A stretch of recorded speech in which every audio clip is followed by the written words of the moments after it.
یہ بات کبھی نہ بھولیں، جھوٹے انسان کی اونچی آواز سچے انسان کو خاموش کرا دیتی ہے، لیکن سچے انسان کی خاموشی جھوٹے انسان کی بنیاد ہلا دیتی ہے۔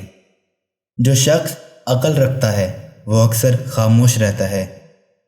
حضرت علی رضی اللہ عنہ نے فرمایا، 3 لوگ جب آپ کے سامنے بات کر رہے ہوں تو انہیں مت روکیں، والدین، بچہ اور غمزدہ انسان، کیونکہ ان کا دل بول رہا ہوتا ہے۔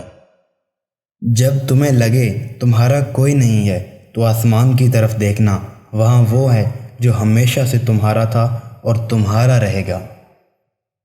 عقل مند اپنے آپ کو پست کر کے بلندی حاصل کرتا ہے اور نادان اپنے آپ کو بڑھا کر ذلت اٹھاتا ہے۔ فرمان حضرت علی رضی اللہ عنہ، اتنے خشک نہ بنو کہ توڑ دیے جاؤ اور اتنے نرم نہ بنو کہ نچوڑ دیے جاؤ۔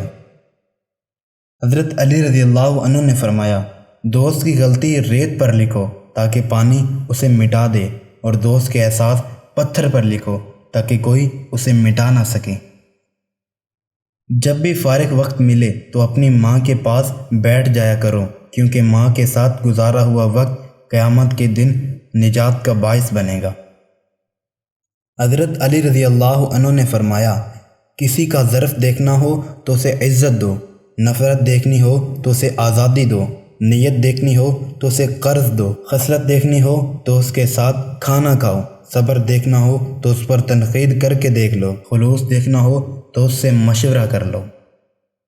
ساری دنیا کے سارے لوگ تجھے اپنے فائدے کے لیے چاہتے ہیں، صرف تیرا رب ہی ہے جو تجھے تیرے فائدے کے لیے چاہتا ہے۔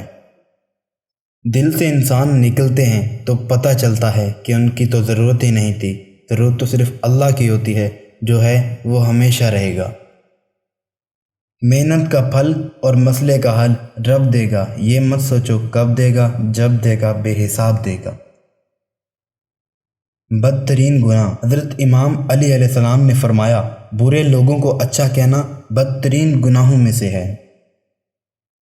تم جو خواب دیکھتے ہو ان کی تعبیر تمہاری دعائیں لکھتی ہیں، تمہارے ہاتھوں کا اللہ کے روبرو اٹھنا تمہارا نصیب بدل دیتا ہے۔ حق کے راستے میں سب سے بڑی سختی یہ آتی ہے کہ انسان تنہا رہ جاتا ہے۔ تاک راتوں کی دعا، اللہم انکا عفو تحب العفو فاعف عنی، اے اللہ تو عفو درگزر کرنے والا ہے، عفو درگزر کرنے کو تو پسند کرتا ہے، اس لیے تو ہمیں معاف و درگزر کر دے۔ سوچ اور خواہش اچھی ہو تو اللہ تقدیر بدلنے میں وقت نہیں لگاتا۔ رسول اللہ صلی اللہ علیہ وسلم نے فرمایا، لوگوں سلام پھیلاؤ، کھانا کھلاؤ، اور رات میں جب لوگ سو رہے ہوں تو نماز پڑھو، تم لوگ سلامتی کے ساتھ جنت میں داخل ہوگے۔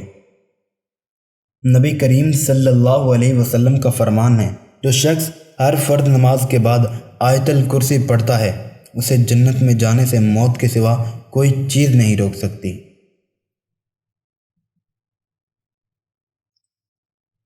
ایک منٹ کے لیے آیت الکرسی سن لیں۔